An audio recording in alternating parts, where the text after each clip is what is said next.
সাম্প্রতিক সময়ে contract marriage issue ঘিরে আলোচনার কেন্দ্রবিন্দুতে রয়েছেন জনপ্রিয় অভিনেত্রী মৌসুমী।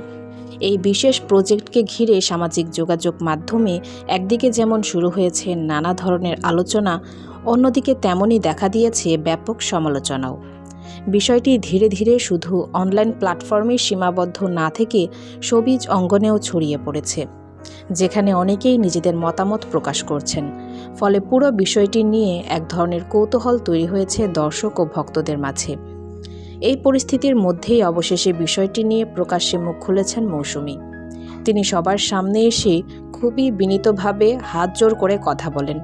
সেখানে তিনি জানান, যদি তার কোনো কথা, কাজ বা আচরণের কারণে কেউ কষ্ট পেয়ে থাকেন বা ভুল বোঝাবুঝির সৃষ্টি হয়ে থাকে, তাহলে তিনি আন্তরিকভাবে দুঃখ প্রকাশ করছেন এবং ক্ষমা প্রার্থনা করছেন।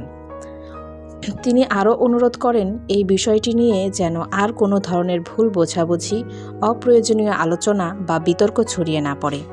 তার মতে বিষয়টি ভুলভাবে ব্যাখ্যা না করে শান্তভাবে দেখা উচিত এবং অযথা বিভ্রান্তি তৈরি না করার জন্য সবাইকে সতর্ক থাকার আহ্বান জানান। তো ভিউয়ার্স, এই বিষয়ে আপনার কি মতামত কমেন্টে জানাতে পারেন। সবাই ভালো থাকবেন। ধন্যবাদ।